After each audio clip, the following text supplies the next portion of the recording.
Poltergeist. The word conjures up images of satanic demons and mischievous ghosts. For thousands of years, people have told tales of such spirits. But what exactly is a poltergeist? Is it a ghost? Or is it the manifestation of a living person's psychic energy? Those who say they have encountered poltergeists find the answers elusive and the questions haunting. Stories span from a quaint New England inn to a farm in the mountains of Oregon, where poltergeists captivate witnesses with noisy disturbances and physical activity. Patrons of a country music bar in Kentucky wonder if poltergeists are malevolent forces influenced by murder. While a scientist refuses to let fear stand between him and the true origins of poltergeist activity. Perhaps there are earthly explanations for poltergeist events, but to those who have witnessed these unnerving phenomena, they remain strange, sometimes terrifying, and completely unexplained.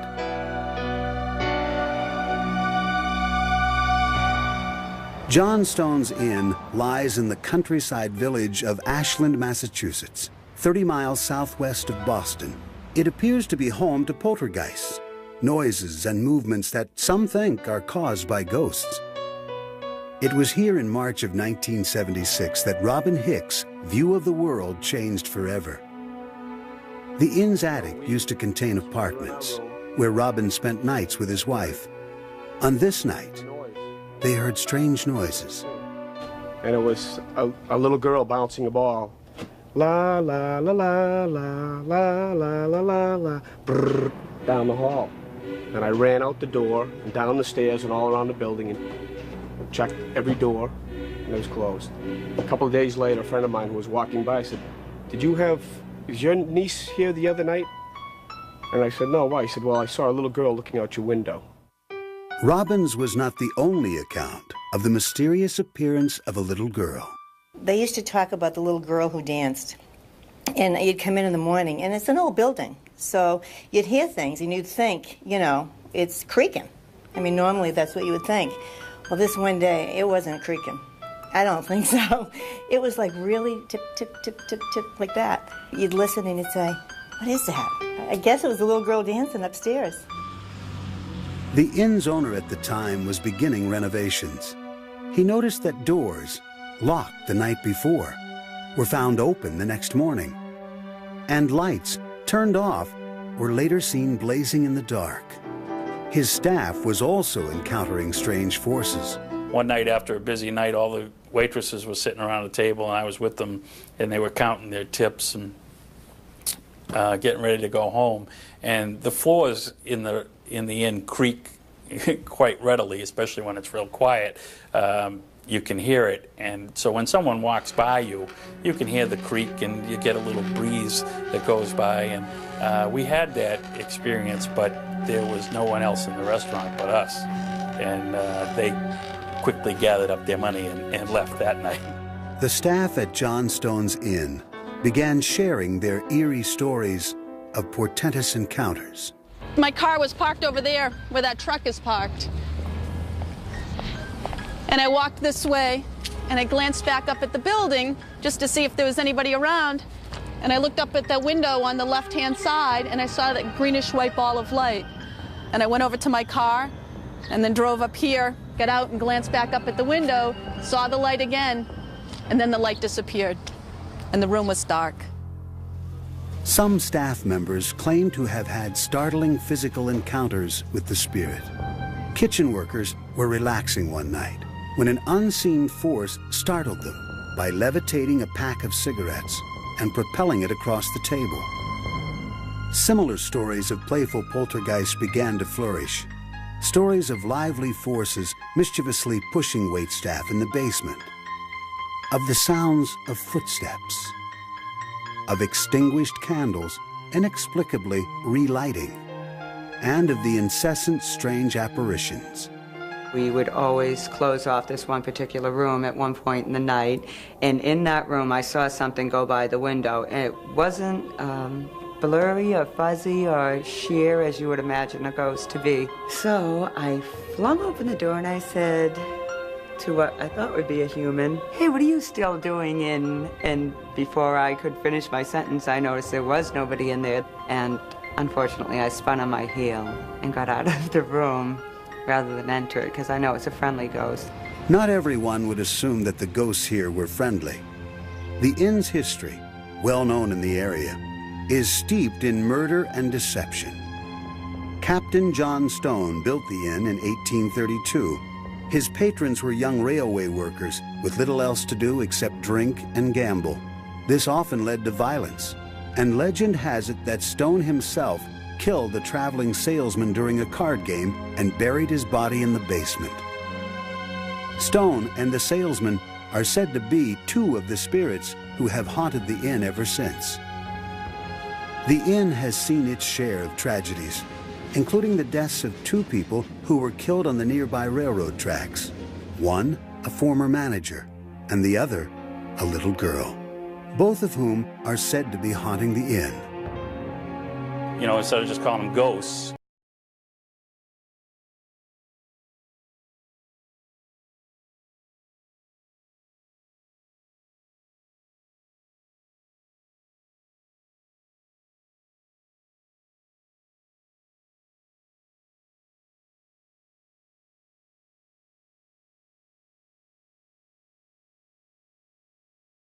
Spiritualist Raphael Bibbo, intimately familiar with the inn's history and structure, feels that the sheer number of reports of poltergeists at the inn are enough evidence to conclude that paranormal activity is present.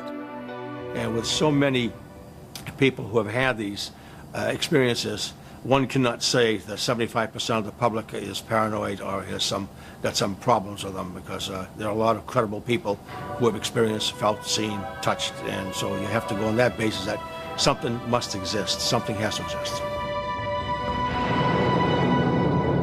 Unlike the apparitions associated with hauntings, poltergeists are phenomena involving real-life physical activity. Is the building itself a source of these activities? The inn, the thing that first caught me right off was that it's only about 50 or 100 feet away from the railroad tracks, and that's going to cause some pretty serious shaking of that building. Could the force of a passing train last long after the train has left, resulting in residual vibrations in the building? Could these have a significant impact on old walls and floors, resulting in unexpected sounds and movements? When there is movement between a beam and a post, for example, it will make a noise.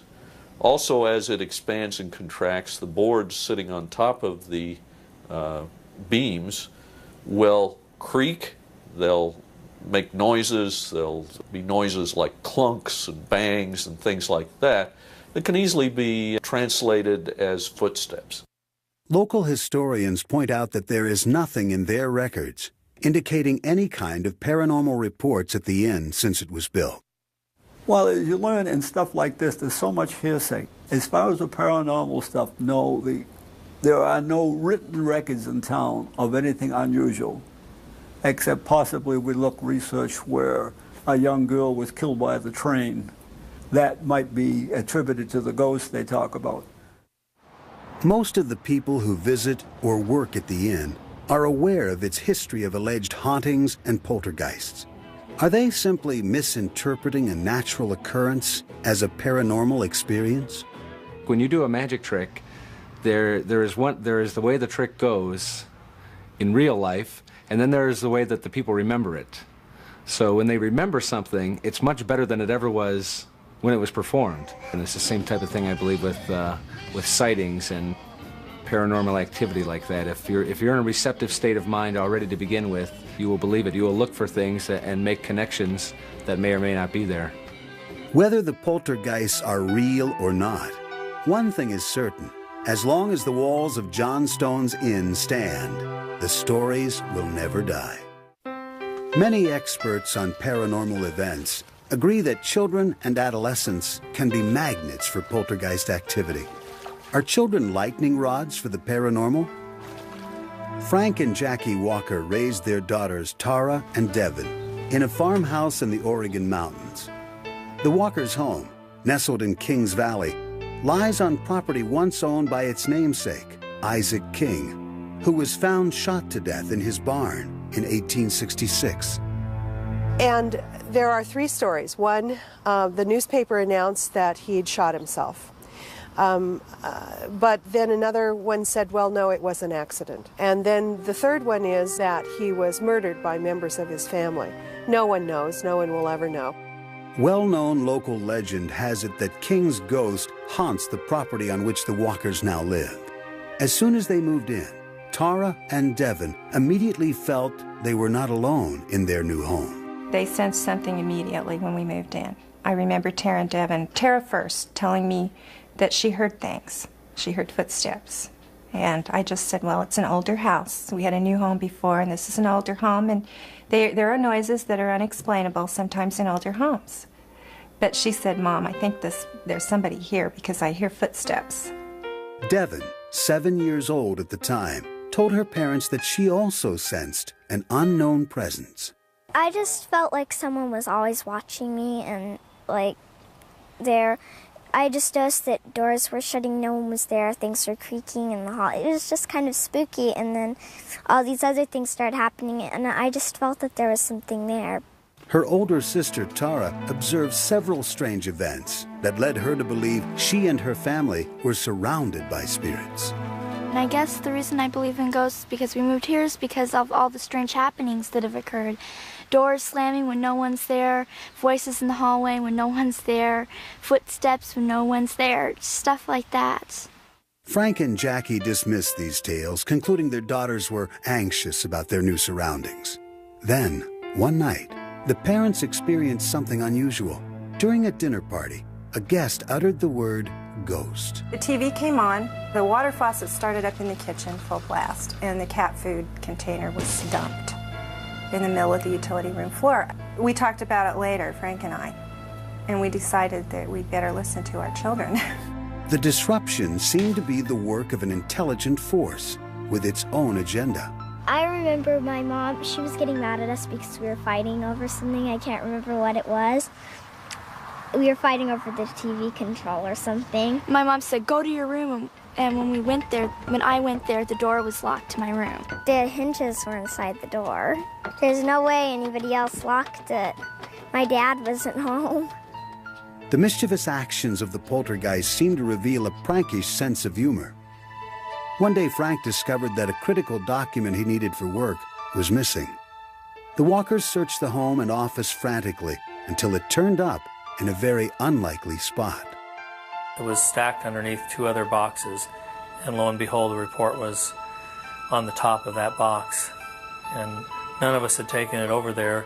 The girls have their own separate drawing area. There's no way they could have lifted the heavier boxes and inserted it. I had some angry words at that point. I asked the spirit to please leave us alone and stop hiding things. I actually just came out and said, whatever you are, please stop it.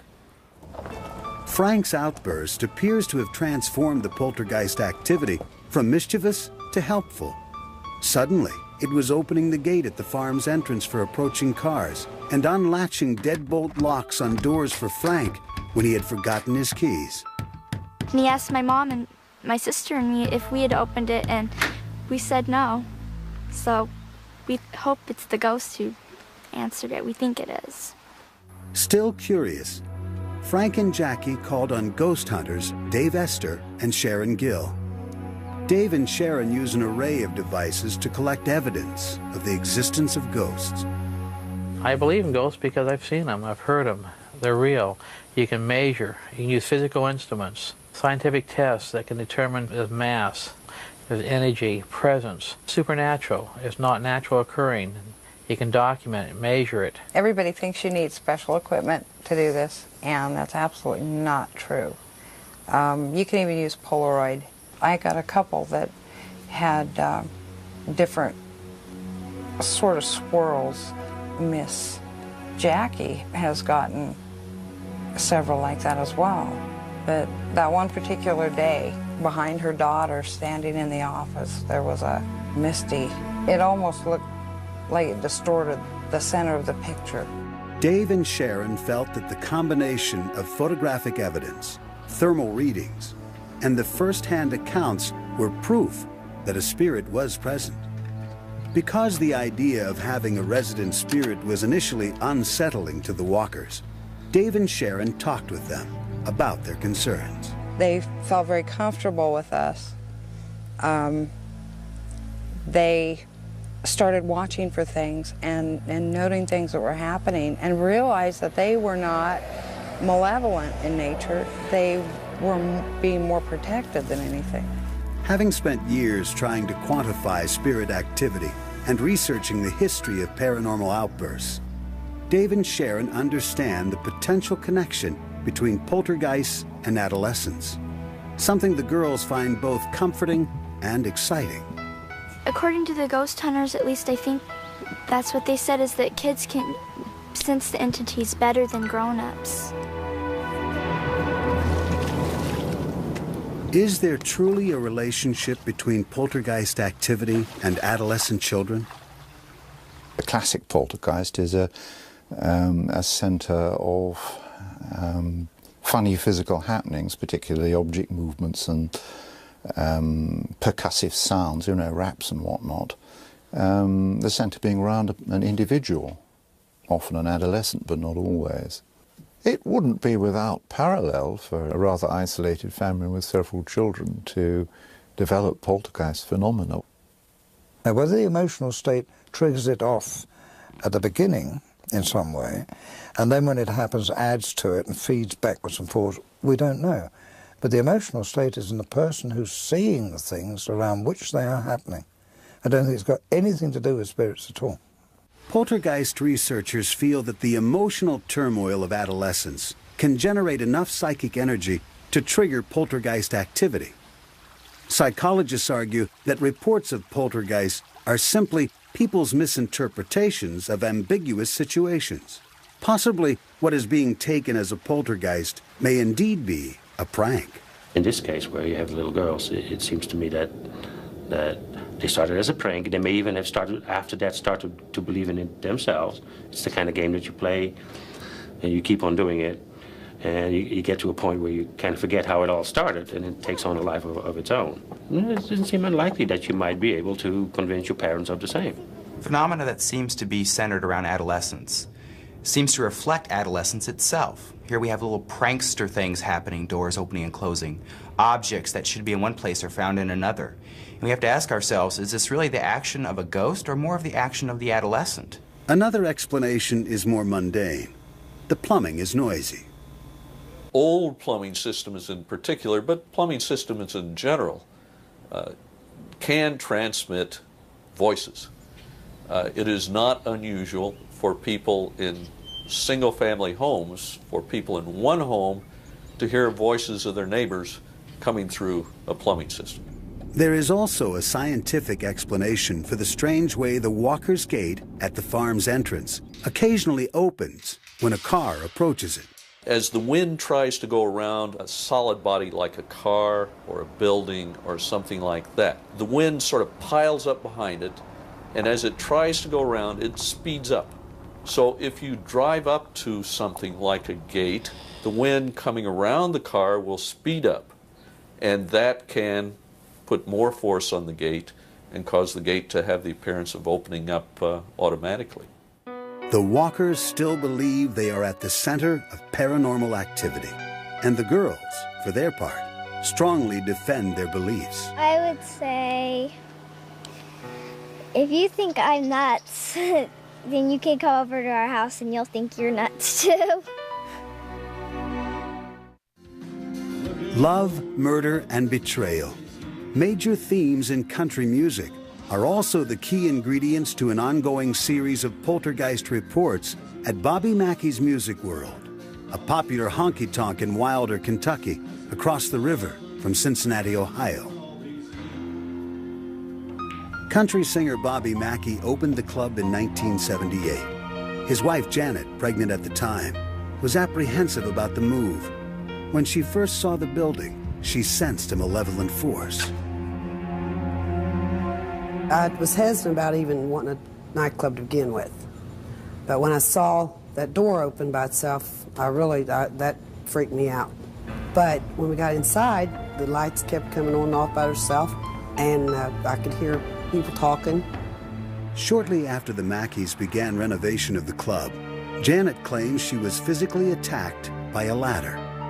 And here comes this ladder. It was like somebody walking right toward me. And then when it got almost right directly toward me, in front of me, it started falling toward me. And then when it did, Carl grabbed me and jerked me out from under it, and it fell. And if I hadn't stopped and done what I'd done, got her out of the way, that ladder had marched up and actually tipped over by itself. I could not find an explanation for that. I know there was something evil here. In the 1930s, a woman named Johanna committed suicide here after the murder of her lover, a singer named Robert Randall. Local folklore held that she haunted the building, searching for her slain lover. Intrigued by all the reports of this evil presence, author Doug Hensley began researching the Mackey story and discovered information about club owner Bobby Mackey, linking him to the ghost of Johanna. When Bobby Mackey was born, his mother named him Randy Mackey, not Bobby Mackey, Randy Mackey. His baby book today still says Randy's baby book on it. She suddenly changed his name to Robert Randall Mackey. Janet Mackey was terrified that Johanna's ghost thought her husband was Robert Randall reincarnated, and that Johanna could be jealous enough to do harm to Janet. While cleaning the upstairs apartment, Janet heard voices telling her to get out of the building, then felt invisible hands push her to the top of the stairs. So I struggled and pulled and struggled and pulled, and I got loose from it, got to the top of the steps, and I was at the top of the steps. I was pushed down them, and I grabbed the rail as much as I could going down, because I was, like I said, I was pregnant. Protect myself, and I fell flat down on the bottom, looked up, and I saw some kind of an image. I couldn't tell if it was really a person or what it was. I couldn't tell. Carl Lawson used to reside in the upstairs apartment where Janet was allegedly attacked, and he has his own recollections of mysterious happenings during the time he lived there. We used to have a jukebox. We'd unplug it. And I can remember on occasion being upstairs, almost sound asleep, and this real old song, Anniversary Waltz, would come on. And there's nobody in here. And I come downstairs to check everything out. The jukebox was unplugged, but I know what I heard upstairs. Anniversary Waltz. It was always that same song. Despite the disturbing ordeals reported by Janet and Carl, Bobby Mackey insisted that there were no such things as ghosts. I had every dime I had stuck into this place, and I had to make it work, and I didn't want any silly ghost stories going around, keeping people away from here. I wanted positive things, not negative things, and I was, country music is my life, and I don't want to hear about no ghosts, just be quiet. Janet Mackey remained steadfast in her belief that something dangerous lurked in the shadows of Bobby Mackey's music world. When I was by myself, that's when I was really, really scared. But now, I can feel it in the air. I can feel her tension around me. I can feel her, her vibes and stuff like that. I can tell she's around somewhere, and she doesn't want me around.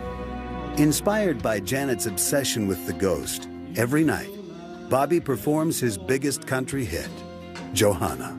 Johanna, Johanna, are you really here? Looking for a lover after all these years. Johanna is not the only ghost said to be haunting the club. One of northern Kentucky's most notorious murders took place near the site.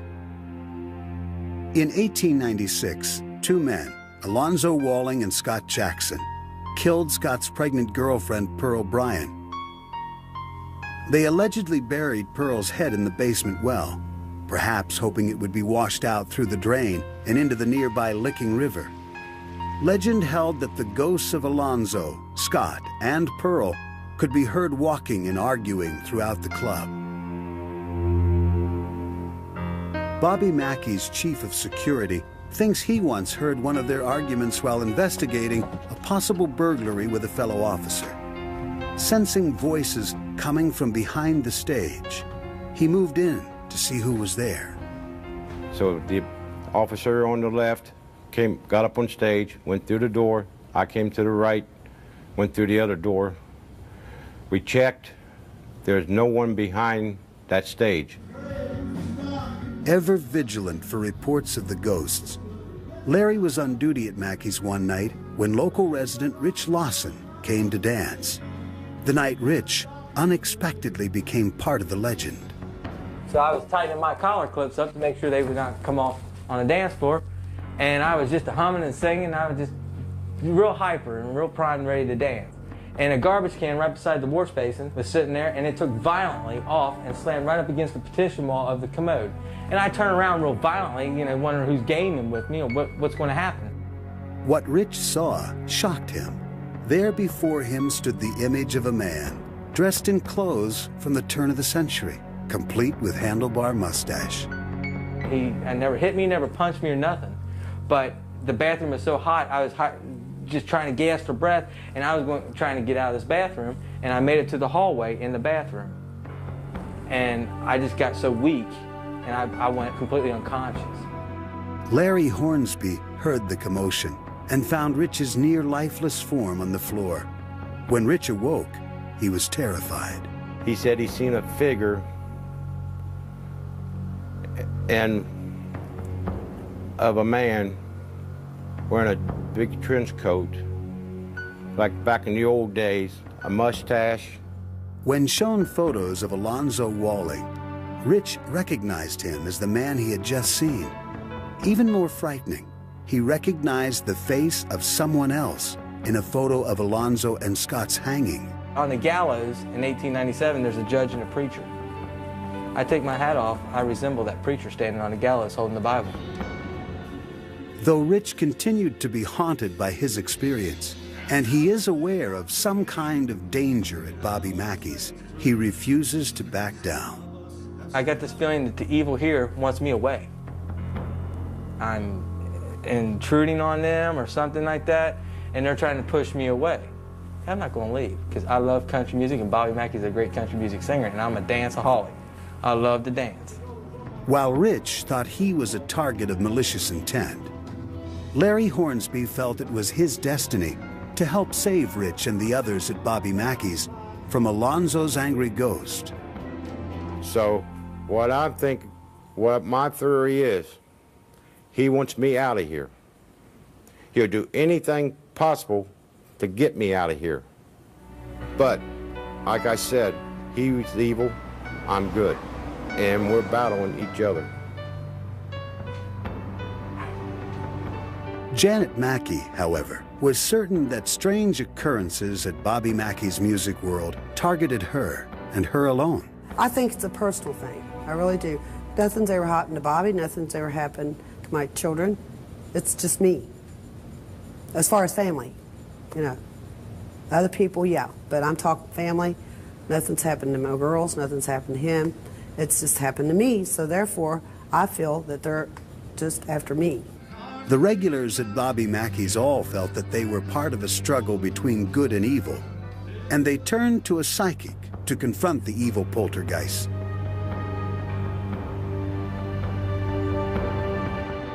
When confronted by poltergeist activity, most people feel helpless and misunderstood.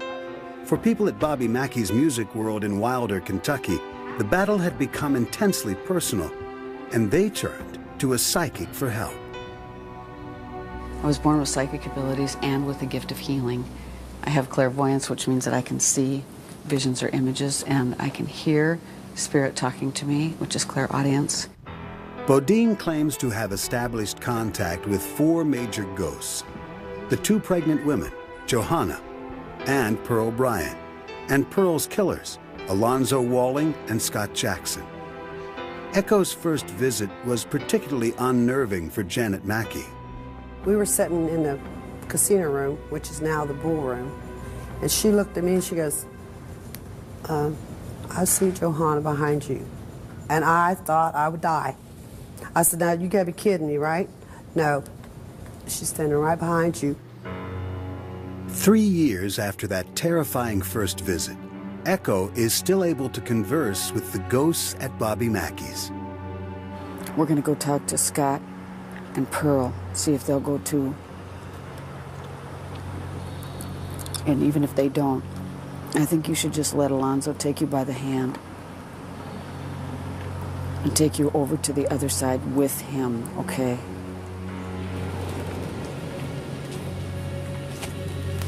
I'm standing right over there. Pearl, listen to me. Listen to me. Nope, she won't.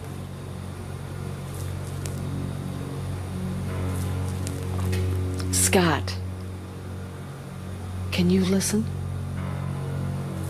You guys do not have to stay here. No, you do not have to stay here. After these conversations, Echo is drawn to the basement well, which according to local legend is a portal to hell. I want to say there was weird things that happened in here to people, women. Not very good things. A lot of real crazy thinking. A lot of crazy behavior went on in here. I believe that's like a vortex. I believe whatever evil comes through here, it comes right out of there right from hell. I believe that's an entry point. I believe if that well was dug up, we'd find a lot more, evidence of a poltergeist type of activity. In an effort to relieve the worried minds of the Mackey owners and patrons, Echo tried to convince the ghost to leave. The psychic claimed that two, Johanna and Alonzo, said they were willing. Echo performed what she calls a cleansing, claiming to exorcise the building of Johanna and Alonzo. I'll tell you what they are saying. Okay, Alonzo, yes. You still want to go to the other side? Yes. Okay, so you're really clear that you want out of here? Yes. Even though at least two ghosts remain behind, reports of poltergeist activity have diminished at Bobby Mackey's since Alonzo and Johanna departed. But their legacy still haunts the place, if only in the plaintive chorus of Bobby's song.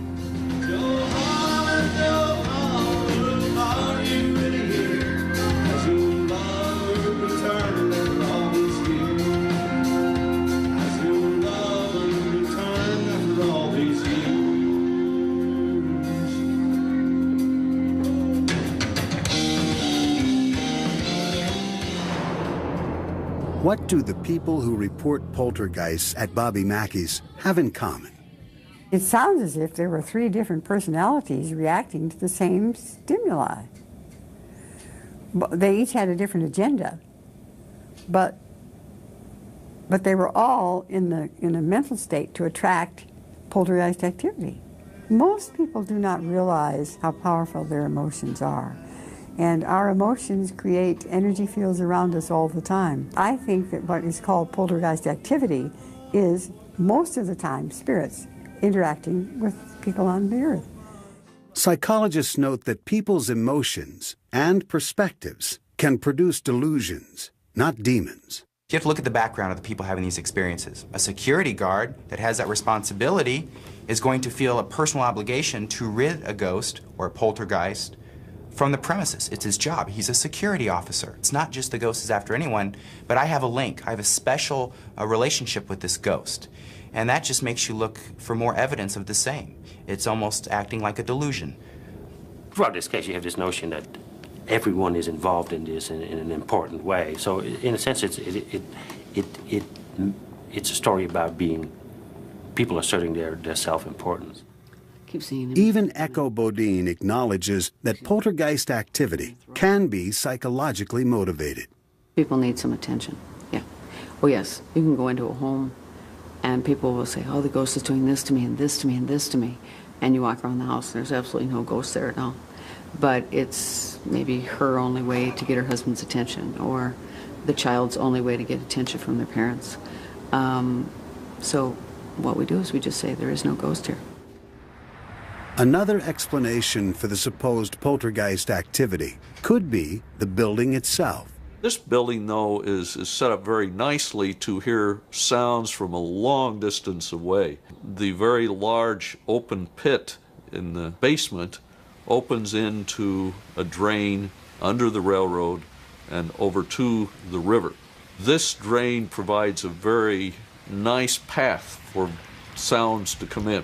And it would be very possible for someone to be talking a long way away, maybe even miles away on a quiet day, have the sound reflect off something on the other side of the valley and be picked up like a microphone by this pipe and funneled into the building. When a building such as the Mackey Club is constructed piecemeal over the years, its internal systems may be adversely affected. You could have lots of problems with the wiring that when you plug in something new, it spikes the whole system and you have a drop in the lighting, or the lighting will flicker. As for Bobby Mackey, all that matters to him is his music and the home he has created for it. To Bobby, stories of poltergeists at his club are just that, stories. I just can't believe that happens. I just really don't believe that happens. I don't know if anybody can have that big of imagination or not, but there's got to be an explanation for it, other than the supernatural. Bobby Mackey may discount the supernatural outright, but others find themselves obsessed with finding out the true origin of these strange phenomena. The common links among reports of poltergeist activity are physical experiences involving motion or kinetic energy. This makes them potentially quantifiable, which intrigues scientists like Barry Colvin. While working as a chemist for Shell Oil, Dr. Colvin's curiosity was piqued by reports of a local poltergeist. He discovered something that conventional science could not explain. Some years ago, a case was reported near Leeds, which is in Yorkshire in the UK, and it sounded quite remarkable on the face of it. And this revolved around a hotel in which there were the parents and a son, and this son was the centre, it seemed, of some poltergeist activity. Upon arrival at the hotel, Colvin and other witnesses, including colleagues from Shell, were startled to see eggs floating through the hotel lobby. The egg actually travelled rather slowly. It was almost as though it was being held up. It was travelling, being held up by some unseen hand, if you like, travelling in a perfectly straight line, very slowly, and then smashing against the wall. So it was quite different to the form that it would take if it was simply thrown from one side to the other.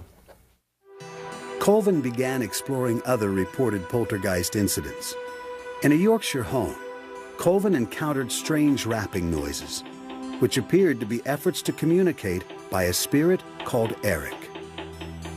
And it tapped out the messages by tapping the relevant number of letters through the alphabet. So, for example, if it wanted to tap the letter M, it would be 13 taps, and so on. Well, essentially what it tapped out was its name, first of all, which in itself is interesting, because that then brings up the whole hypothesis of a spirit involved in these tapping sounds. It also tapped out the message that it was killed on this spot, and that its body was still buried beneath the house.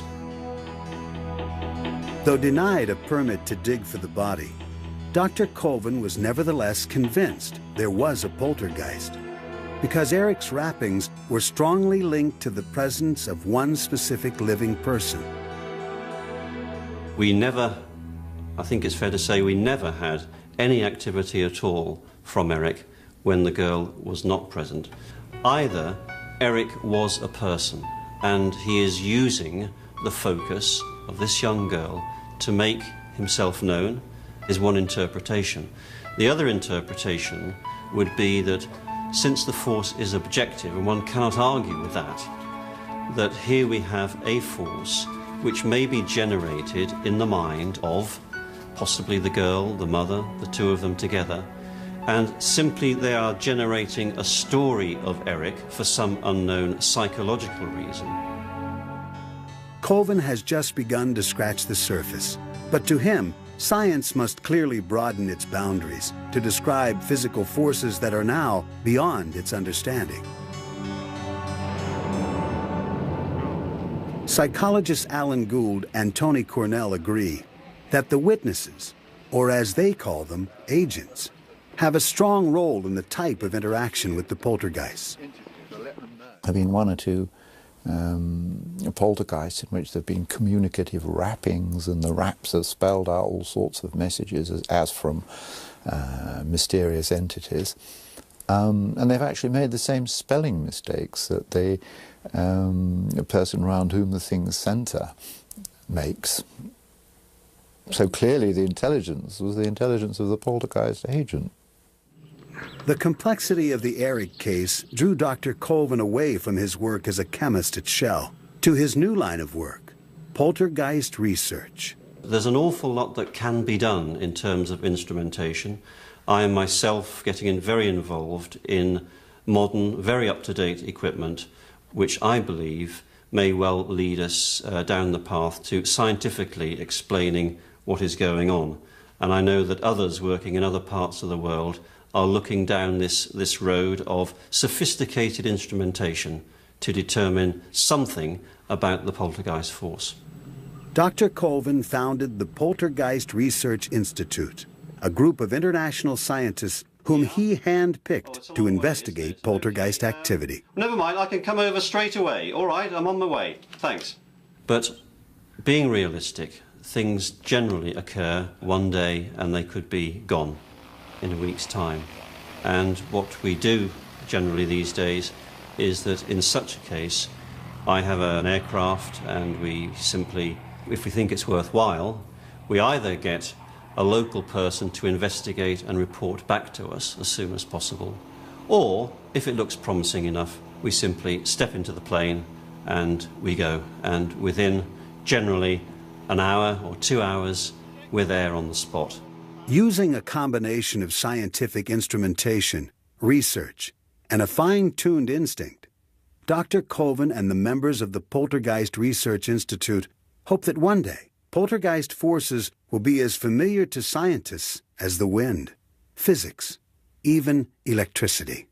As some scientists keep looking for explanations for poltergeist activity, there remains a chasm between those who will only believe in empirical evidence and those like Raphael Bibbo, who believe there is more to our world than science can tell us.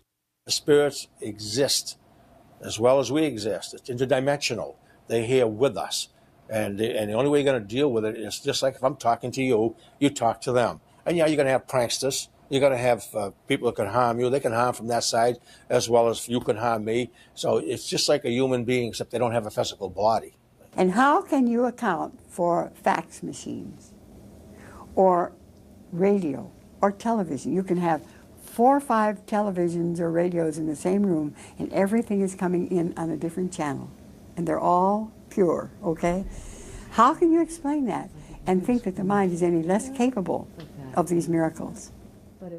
Others acknowledge that while we may never know the source of poltergeist energy, we should at least acknowledge its presence and try to understand its power. For years and years and years, investigators have heard these things happen. They know that certain people have to be present for these things to happen. They happen around a particular person or a group of people. But I think we've got to concentrate on the person around which these things happen if we're going to get the answer. If we're going to get the answer. So far, we've got nothing. In the end, the way we perceive poltergeists will ultimately be determined by how we use our own minds to perceive ourselves and our environment. The most powerful tool in misdirection is the spectator's mind, because if the correct suggestions are given, their mind will take those suggestions and believe anything that is related to them. Paranormal experiences, including poltergeists, are a normal part of the human condition. They reflect who we are, they reflect our wishes, Sometimes those wishes aren't always positive. They don't reflect our beliefs, which aren't always positive. They reflect our relationships with other people. When we are all said and done, poltergeists are genuine experiences, but they're a psychological phenomena rather than a parapsychological one. Is it possible that we do not yet understand the capabilities of our own untapped energies? As psychics and scientists alike grapple with the mystery of poltergeists, the real answers may lie hidden in the recesses of the minds of those who have met them, and there they will remain, unexplained.